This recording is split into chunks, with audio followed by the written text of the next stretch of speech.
Se eu te dissesse que Deus ensaiou o Calvário 2000 anos antes da cruz existir, e se Isaque nunca foi apenas Isaque, quem era o jovem carregando a lenha nas costas rumo ao altar?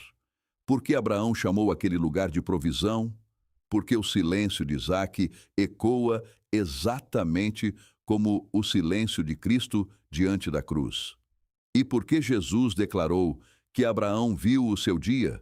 Há um mistério escondido no Moriá, que atravessou 4000 anos e ainda revela Jesus hoje. Você está no estudo complementar da lição 7 da EBD Adultos, segundo trimestre de 2026. Tema de hoje: sombra e substância. O ensaio que atravessou 2000 anos. Prepare sua Bíblia, porque nesta aula você vai descobrir como o Monte Moriá se tornou a maior prefiguração de Cristo em todo o Antigo Testamento. E talvez, depois deste estudo, você nunca mais leia Gênesis 22 da mesma maneira. Sejam bem-vindos. O mergulho profundo de hoje foca em um dos relatos mais intensos e mais analisados de toda a antiguidade. Talvez um dos textos mais debatidos da história, né? Com certeza. Estamos falando de Gênesis 22, aquela famosa história de Abraão e Isaque no Monte Moriá. Isso. E, olha, a gente reuniu um material fascinante para essa discussão. Temos em mãos documentos de base com análises teológicas super profundas, além da transcrição completa de um estudo histórico em vídeo. E vale ressaltar que a nossa missão aqui não é repassar uma velha história de escola dominical, sabe? Não, longe disso. O objetivo hoje é analisar como esse texto, que quase todo mundo lê apenas como o teste de fé definitivo de um pai, é na verdade apontado por historiadores e acadêmicos como um gigantesco ensaio geral. O maior ensaio geral da história da humanidade, segundo as nossas fontes. Exato. Para entender o que o material propõe, eu quero sugerir um exercício de imaginação para quem está nos ouvindo. Pensa em um diretor de cinema absolutamente genial. Tá. Antes de gravar a cena mais importante, a mais dramática e cara do filme inteiro, ele não liga a câmera de primeira. De jeito nenhum. Ele não ia arriscar. Jamais. Ele faz um ensaio geral monumental. Ele posiciona os atores milimetricamente, marca o chão do estúdio com fita adesiva, testa como as luzes e sombras vão cair no rosto de cada um. Faz aquela leitura exata e pausada do roteiro. Isso.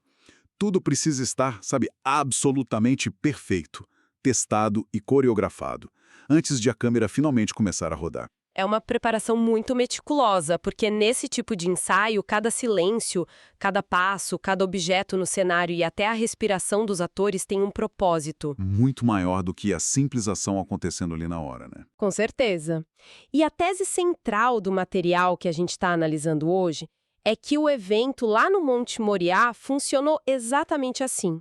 Como um set de filmagem. Digamos assim, é como se houvesse um diretor conduzindo o ensaio perfeito para a cena da crucificação, com os mesmos atores simbólicos, as marcações e o mesmíssimo vocabulário. 2000 anos antes de a câmera sequer começar a gravar lá no Calvário. Exatamente. É uma premissa usada, cara. Colocar uma lupa num texto de 4000 anos atrás e dizer, olha, isso aqui é um roteiro ensaiado para o futuro. Sem dúvida é ousado. Mas o que sustenta essa visão não é só criatividade ou especulação moderna nossa. A própria literatura cristã posterior amarra isso. De que forma? Lá no Evangelho de João, no capítulo 8, o próprio Jesus valida essa leitura, sabe? Ele afirma categoricamente que Abraão viu seu dia e se alegrou. Uau, é uma afirmação bem direta. Muito direta. Mas vale ressaltar logo de início que o nosso objetivo com essa análise não é debater as crenças religiosas de quem nos escuta, nem tentar converter ninguém, tá? Claro, claro. O ponto é destrinchar essa impressionante arquitetura literária e histórica das fontes. Isso. Entender a engenharia de um texto que esconde um projeto narrativo de uma precisão que, olha, beira o cirúrgico. Ok, vamos destrinchar isso então. Vamos sair da ideia abstrata desse ensaio geral de cinema e olhar para o palco empoeirado da antiguidade. Vamos lá. Vamos observar as evidências tangíveis primeiro. O material de estudo detalha uns paralelos físicos diretos que chegam a ser assustadores de tão exatos. E começam já na base da montanha, né? Exato. Para começar, a madeira.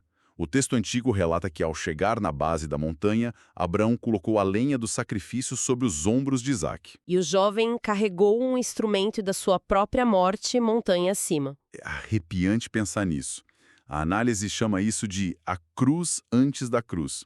A conexão que se faz é direta com o relato de João, milênios depois, onde o outro filho sobe um monte carregando a própria madeira nas costas. Pois é, e a precisão física vai além da madeira, sabe? Tem um momento clímax da narrativa, onde a lâmina está literalmente no ar. Aquele momento de tensão máxima. Sim, e no exato instante em que o ato ia acontecer, uma voz divina interrompe tudo e um substituto animal é providenciado. Um carneiro que estava preso pelos chifres num matagal. Sim, essa parte é famosa. Mas o que o estudo argumenta é que essa não é só uma reviravolta de sorte na história. Esse é o rascunho prático, a fundação visual da doutrina central da expiação. Espera, para quem não está muito acostumado com o termo, expiação seria basicamente o que nesse contexto? De forma bem direta, expiação é o princípio de que uma dívida ou uma quebra de acordo precisa ser paga. Tá. E nesse caso específico, é um mecanismo onde um ser inocente morre no lugar do outro, pagando essa conta. O carneiro toma fisicamente o lugar de Isaque, ali no altar. Ele é o substituto. Isso. Um morre para o outro descer a montanha vivo. Essa é a base de toda a ideia do sacrifício que seria aplicada a Cristo no futuro. Entendi. E tem um detalhe cronológico que me chamou muita atenção nos documentos. A viagem até o Moriá durou exatos 3 dias. 3 dias de caminhada. Sim, mas pensa no peso psicológico disso. A partir do instante em que a ordem divina foi dada lá no início, para a mente e para o coração do velho Abraão, Isaque já estava virtualmente morto. É um luto antecipado. Total. Durante 3 dias inteiros de caminhada silenciosa, a promessa caminhou em direção ao abate. E quando a voz interrompe tudo e Abraão recebe o filho de volta, no 3º dia, os autores descrevem isso como uma figura poética. O autor do livro de Hebreus chama isso de uma figura de ressurreição, né? Isso. 3 dias de morte figurada na mente do pai, culminando em vida no 3º dia. É um paralelo inegável. Mas, sendo advogada do diabo aqui só um pouquinho, Fica à vontade. alguém com uma visão um pouco mais cética da literatura antiga poderia facilmente levantar a mão e dizer, tipo, olha, carregar madeira montanha acima era a logística normal de qualquer sacrifício na época. Alguém tinha que levar a lenha. E viagens de 3 dias, isso é tropo narrativo. É folclore comum na antiguidade. É muito fácil a gente olhar para trás e ver conexões onde só existe coincidência. Não é. Como a gente pode afirmar que é uma intenção real por trás disso e não só um eco literário genérico? Olha, esse questionamento é absolutamente necessário. Se a análise parasse apenas nas ações físicas, realmente poderia ser descartada como uma coincidência folclórica. Pois é, ficaria fraco. E é justamente aqui que a genialidade desse texto se revela e o estudo fica bem mais denso. A prova definitiva dessa intenção, desse ensaio geral, não repousa na poeira da montanha ou na lenha. Tá, repousa onde então? Na filologia. Na precisão matemática das palavras escolhidas no idioma original. A pesquisa demonstra que a linguagem exata do amor e da redenção foi forjada, meio que inventada, ali naquele momento. Como assim a linguagem foi inventada? Pensa na ordem inicial que dá o pontapé na história. Deus diz a Abraão: toma agora o teu filho, o teu único filho, a quem amas. Aham. No original em hebraico, a palavra central usada para único é Yahid. Yahid. Tá. Esse termo não significa apenas um filho único, biologicamente falando, sabe? Mas o único de sua espécie, o singular, o querido sem igual. Uma exclusividade. Isso. A própria raiz da palavra traz o sentido de unir-se, de uma exclusividade profunda de afeto e de propósito. Calma aí, eu tô travando num ponto aqui. O que foi? A matemática desse tal código perfeito não quebra logo de cara, porque assim, qualquer pessoa que conheça o básico dessa história sabe que Abraão tinha outro filho. Ah, o Ismael. Ele tinha o Ismael. Então, chamar o Isaque de Yahid, de filho único, não é um erro factual do roteiro. Esse é um excelente ponto. Parece mesmo um erro de continuidade, mas as fontes mostram que é o exato oposto. Como assim? A palavra Yahid está sendo usada justamente para indicar uma unicidade qualitativa e posicional. Não é só um número. Ah, qualidade, não quantidade. Exato. O Ismael era o filho da escrava Agar, nascido de uma tentativa humana e, convenhamos, desesperada, de forçar a promessa divina a acontecer. Ele tem todo um jeitinho. Isso. O Isaac, por outro lado, era o herdeiro exclusivo da aliança, o filho do milagre, nascido quando os pais já tinham passado dos 90 anos de idade. Ele era uma categoria à parte. Ah, entendi. Então é como se a palavra dissesse o único que importa para essa missão específica. Perfeito. Agora, a chave literária vira mesmo quando a gente avança alguns séculos na história. Tá, para onde a gente vai? Quando os estudiosos traduziram o Antigo Testamento do hebraico para o idioma grego, criando a famosa Septuaginta, né, que era basicamente a Bíblia que os primeiros cristãos liam, eles precisaram achar uma palavra equivalente para Yahid. Uma tradução exata. E o que eles usaram? Eles usaram o termo grego agapetos, que significa amado. E a tradição teológica conectou isso quase imediatamente a outro termo, o monogenés, que significa unigênito. Ok, amado e unigênito, mas cara, essas são literalmente as palavras mais famosas do Novo Testamento inteiro. E essa é a ponte que o nosso material constrói. Pensa no versículo mais célebre do cristianismo, João 3,16. Deus amou o mundo de tal maneira que deu o seu Filho unigênito. Exatamente, o seu monogenés. O autor não escolheu essa palavra ao acaso, sabe? Ele está com precisão cirúrgica convocando a memória intelectual e emocional de quem lê de volta para as pedras do Monte Moriá. Caramba! A mesmíssima palavra que descreveu a exclusividade e a dor da entrega do Isaac lá no passado, agora é colocada sobre Jesus. Nossa, é uma engenharia textual muito complexa.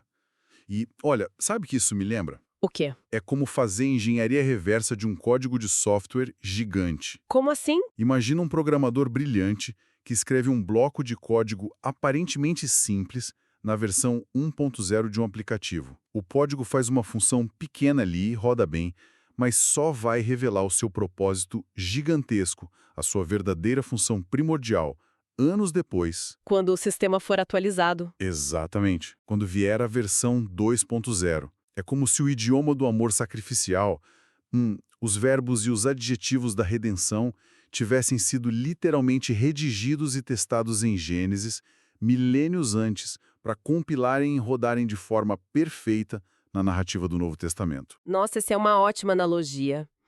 A semente do vocabulário foi plantada e testada no solo do Antigo Testamento para florescer nos evangelhos. É fascinante. E a pesquisa aponta um outro exemplo fantástico desse seu código versão 1.0. É o verbo grego pheidomai. E o que isso significa? Significa poupar ou reter. E onde esse verbo aparece no meio desse roteiro todo?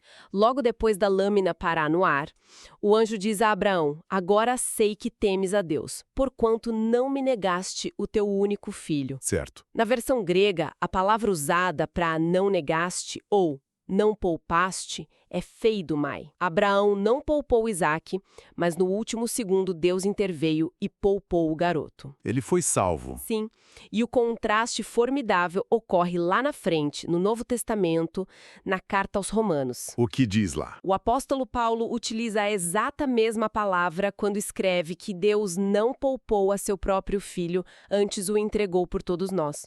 Caramba! A diferença de cenário aí é gigante. A diferença é o abismo central da teologia cristã. É verdade. Abraão foi poupado de entregar o seu Yahid, o seu filho único, mas o diretor dessa história, Deus, no Calvário, não poupou a si mesmo de sofrer essa perda. É como se a lógica do texto dissesse que o Moriá misericordiosamente interrompeu no ensaio, o Calvário consumou na apresentação final. Exatamente isso. Nossa, isso muda bastante a perspectiva de leitura. As palavras soltas ganham um peso absurdo. Mas olha, as nossas fontes fazem um movimento bem interessante agora. A gente muda de cenário um pouco. Sim, a gente sai desse laboratório das palavras, da gramática pura, e volta para o suor, para o calor e para a ação física no topo daquela montanha. Porque tem um detalhe da ação em si, um erro de percepção muito popular que o estudo corrige. E a gente precisa abordar isso porque é algo quase cultural, né? Muito cultural. É um equívoco que foi alimentado por séculos de ilustrações devocionais e pinturas clássicas que falharam um pouquinho na precisão histórica. Com certeza, se a gente puxar pela memória da nossa infância, quem folheou aquelas bíblias infantis ilustradas tem uma imagem muito clara na cabeça. Aquele desenho clássico. Isaac é sempre retratado como um menininho indefeso, um garotinho de 6 ou 7 anos, amarrado em cima de um altar de pedra com cara de choro e terror, tremendo enquanto um adulto gigante segura uma faca. É a imagem que todo mundo tem, mas a análise histórica do nosso material simplesmente estraçalha essa imagem. Totalmente. Como era de verdade segundo as fontes. A tradição histórica mais cuidadosa estima que Isaac não era uma criança de colo ou um menininho assustado. Ele tinha, na verdade, algo em torno de 14 ou 15 anos de idade. Um adolescente. Um jovem no ápice do seu vigor físico. A gente tem que lembrar que ele teve força suficiente para carregar um feixe imenso de lenha para um sacrifício completo nas costas. E subiu uma montanha sob o sol do deserto. Vamos ser honestos por um segundo aqui. Uma fogueira capaz de consumir um animal inteiro exige muita lenha. Era um peso considerável. Sem dúvida. E do outro lado do ringue a gente tem o Abraão, que era um patriarca com mais de 115 anos de idade. Pois é, a diferença de idade é brutal. A matemática biológica vira uma piada se a gente imaginar um cenário de força bruta, sabe? A disparidade de agilidade e força era absurdamente desfavorável para o pai. Não tinha como ele ganhar numa briga. Nenhuma. Se Isaac não quisesse estar ali, ele poderia simplesmente ter dado um empurrão no idoso de 115 anos, descido o morro correndo e chegado em casa a tempo para o jantar. É verdade. Abrão jamais teria a capacidade física de subjugar um adolescente forte, derrubar ele no chão e amarrar o garoto à força. Exato. E é aqui que o material nos apresenta um termo da tradição judaica profunda que é insubstituível para entender o evento. A Áquida. A amarração. Isso. A Akedat Yitzhak, ou a amarração de Isaac. Esse conceito inteiro deriva de um verbo hebraico muito raro, ahad, que descreve uma atadura extremamente específica. Uma amarração técnica. Sim, era o ato técnico de amarrar solidamente as patas dianteiras e traseiras de um animal, imobilizando ele no altar. Ah, entendi. E o ponto revolucionário que os historiadores destacam é que a tradição antiga muitas vezes não intitula esse episódio de o sacrifício de Isaac, porque a morte não ocorreu. Eles chamam de a amarração. Justamente, e o motivo é que Isaac não fugiu. Ele não lutou contra o pai idoso. A única conclusão lógica histórica é que ele deitou voluntariamente e estendeu as próprias mãos para serem atadas. Sabe de uma coisa? Lendo a transcrição desse estudo, isso me causou um baque. Imagino, muda tudo. Porque a vida inteira a gente foi condicionado a olhar para essa cena com pena, sabe? Com um dó instintivo daquele menino indefeso. É a reação natural. Mas essa inversão de perspectiva altera o núcleo da história, porque quer dizer que o epicentro do peso moral, a verdadeira grandeza daquela narrativa, não está na ameaça de morte em si. Tá na entrega. A grandeza está na entrega consciente. As cordas que prenderam Isaac naquelas pedras não eram de fato o que mantinham o sacrifício no lugar. E se a gente fizer o paralelo lá com a frente? Exato, milênios depois. A ideia é que os pregos que fixaram Jesus também não eram a força que prendia a vítima à madeira. A única força real capaz de segurar alguém em um altar, quando a pessoa tem a força para fugir, é a própria vontade. Essa é a essência do argumento teológico do estudo. O sacrifício verdadeiro, o padrão ouro de amor demonstrado nesses textos antigos, estabelece isso. O valor da ação. Sim, o valor da ação está em não ser uma vítima das circunstâncias ou de uma força opressora. O sacrifício só é válido quando é uma oferta plenamente consciente e corajosa. O cordeiro se entrega. O cordeiro se entrega.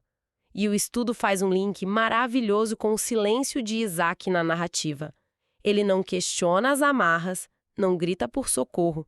E isso serve como espelho perfeito para a profecia mais famosa do livro de Isaías. Aquela que fala do Messias. Isso, a profecia que decreta que o Messias seria levado como um cordeiro mudo ao matadouro sem abrir a boca. E, voltando para o código-fonte do Novo Testamento, essa imagem se encaixa perfeitamente nas palavras de Jesus relatadas em João. O que ele diz lá? Ele diz: ninguém tira a minha vida de mim. Eu de mim mesmo a dou. Tenho poder para entregá-la e poder para tomá-la de volta. A ideia é que alguém que supostamente detinha o poder de chamar legiões de anjos para interromper a execução, escolheu amar a ação voluntária. A substância do paralelismo fecha seu ciclo aí. O raciocínio é que Isaac só permitiu que aquelas cordas rústicas imobilizassem ele porque conhecia profundamente o caráter e a promessa do seu pai terreno. Sim. De modo análogo, a teologia diz que Cristo só permitiu a cruz porque conhecia integralmente o caráter e o plano eterno do seu Pai Celestial. A obediência absoluta, justamente no momento em que se possui todo o vigor e o poder para fugir, é descrita como a forma mais elevada de amor. E de submissão dentro desse arcabouço literário, né? Exatamente. Ok, olha, nós navegamos por conceitos imensos aqui.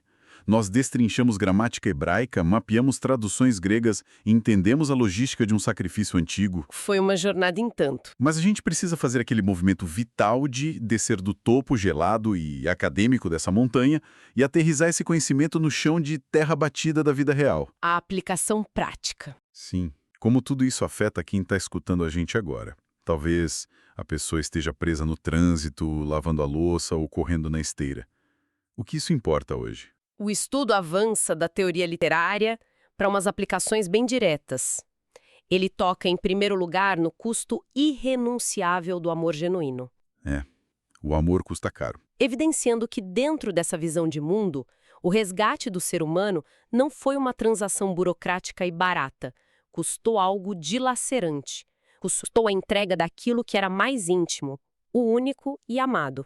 E tem também a questão da autossalvação, né? Ah, sim. O texto serve como uma demonstração visual da total futilidade da autossalvação.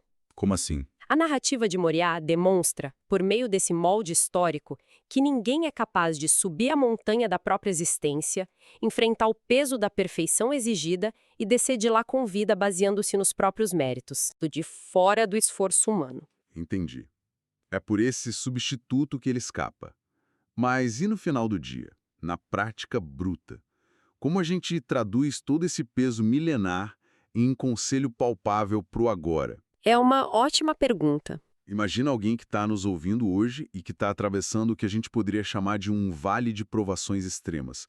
Uma dor silenciosa em casa, um diagnóstico terrível, uma perda que não faz o menor sentido, e a pessoa só pensa, por que eu estou passando por essa tortura sem sentido na minha montanha?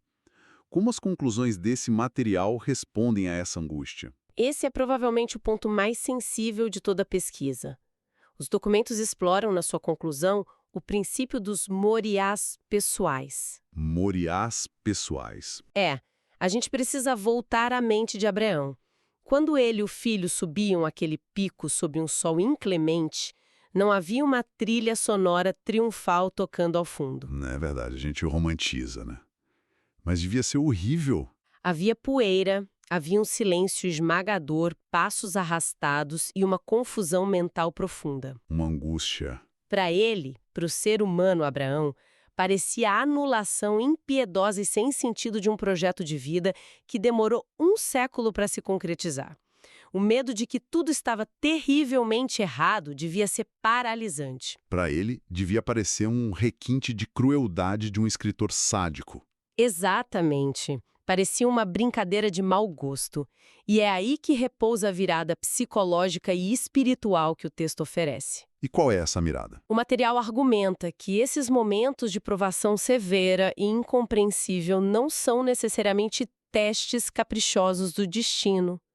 Dentro da lógica dessa teologia redentora, esses vales de angústia absurda operam como um mecanismo. Uma ferramenta. Sim, uma ferramenta. Muitas vezes é no auge da dor que o véu limitado das nossas existências terrenas se rasga. Como a gente mencionou lá no início, foi lá sobre aquele altar rústico de decepção que Abraão viu o dia de Cristo. Mas como o trauma serviu de mecanismo para isso? A dor e a disposição à obediência atuaram como uma lente de aumento. Presta atenção nisso, o momento em que ele mais perdeu o controle sobre a própria narrativa foi o momento em que a grandeza monumental do projeto de redenção global foi exposta a ele. O trauma não era o fim. Não. Era um ambiente necessário para a revelação de um propósito infinitamente maior do que o drama pessoal dele. Cara, isso é um realinhamento agressivo de como enxergar a própria dor. É mudar totalmente a perspectiva, né? Sim. Bom, vamos organizar o rescaldo disso tudo. Se a gente caminhar mentalmente por tudo que mapeamos juntos hoje, a gente começou descascando o verniz de uma simples história infantil de teste de fé. E topamos com uma verdadeira arquitetura profética. Muito maior do que a gente imaginava. Percebemos maravilhados que o próprio vocabulário da redenção, os termos perfeitos para descrever um amor que entrega ao Filho unigênito, foi forjado e ensaiado lá entre as pedras de Gênesis. Prontos para rodar perfeitamente milênios depois, lá no Novo Testamento. Isso.